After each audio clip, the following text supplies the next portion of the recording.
Hello, everybody, and welcome to Blue Jays Day, where we always have something to say about the Blue Jays. I am your host, Adam Peddle. And I'm your host, Nicholas Playlog, and we just got news that Jake Odorizzi, the last remaining big free agent, has just signed with the Houston Astros. But before we get into that, guys, please make sure to like, subscribe, comment down below. Also, if you like the sports bet, Monkey Knife Fight, today Jays. If you enter before April 1st, then you could be winning yourself a Blue Jays jersey. All right, let's get into this. Jake Odorizzi, 2-year contract with 1 year player option to the Astros. Yeah, in 2023. It felt like they needed this. Yeah, I mean, their pitching staff's already really good. Like, you already got, like, McCullers Jr., you got Urquidy, you got Javier, and, now they still have Greinke, no? They still have Greinke, and they also got Framber Valdez, too. Amazing. I was looking at their ages, and this is cool. Valdez, 27. Javier, 23. McCullers Jr., 27. Urquidy, 25. It's like they're all very, very young, and it feels like one of them for sure will become an ace.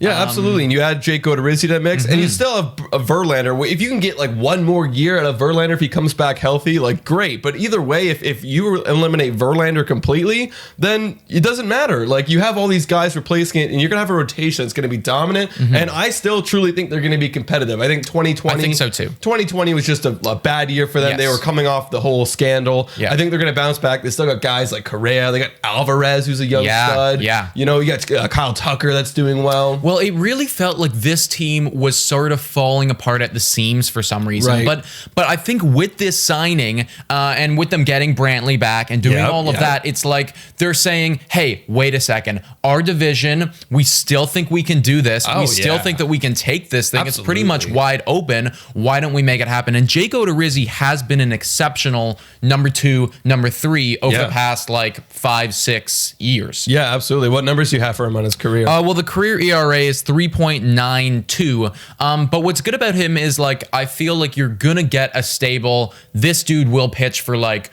165 innings, and it seems like he's been getting better and better. Like, you can really rely on him for like a 3.5 ERA in these coming years, and for like 160 innings. That to me spells out a number 2, a number 3 pitcher in your rotation. Absolutely, the Houston Astros are going to be awesome this year. They had a great postseason run. Like, they really found it. They really found it in the postseason. And that's baseball for you, because like sometimes teams don't get warmed up until like the second month, the third month. You know what I mean? So just this adding of Jake Odorizzi, I wish we would have got it as the Blue Jays, but I think we were out of the market for a while. I was just going to bring that up, man, about what this means for the Jays, because we know what it means for the Astros now.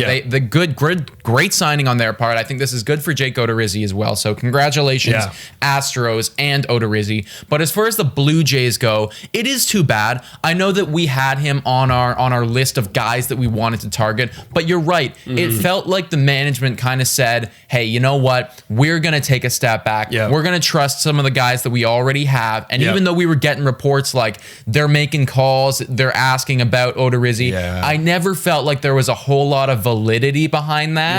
I felt like the Astros were always going to beat us out on this one. Do you think the rumors may have happened because of the Pearson injury? Like, maybe they were like, oh shit, maybe we do need to get like a guy like Jake Odorizzi. Maybe if he's getting injured, like reoccurring, like, oh, it's a new injury for Pearson, but just a thought. Honestly, good point. I hadn't thought of that, but it does make sense. It also just made sense anyways prior, because Odorizzi is a solid number 2, number 3. And let's face it, we do have a lot more question marks in our pitching than any other part of our team.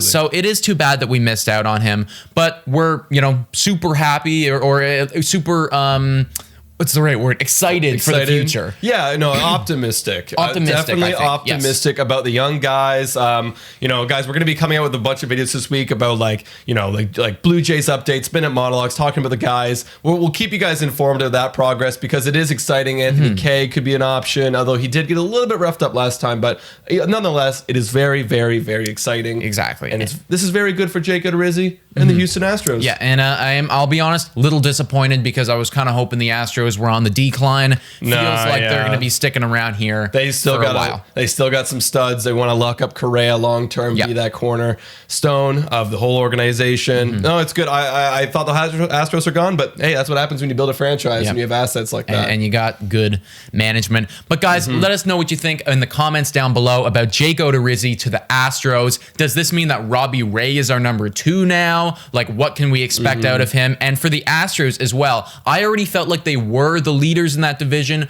Is it a lock now for them? Let me know your thoughts. Guys, and you can also check us out on other platforms, Spotify, Google Podcasts, Anchor Radio, Public, and Breaker. You can also check us out on our Instagram, Twitter, TikTok. That's all in the description down below. And as well, if you become a Patreon, you support the podcast, you can hop onto our Wine on Wine. We just came out with it a couple days ago. Super, super fun to do. Got a little tipsy. Got a little silly. It's pretty fun, guys. So you guys, if you want your questions answered as well, comment down below, and we'll answer your questions on that podcast every week. Freaking yeah. Thank you so much for watching. And go Jays go.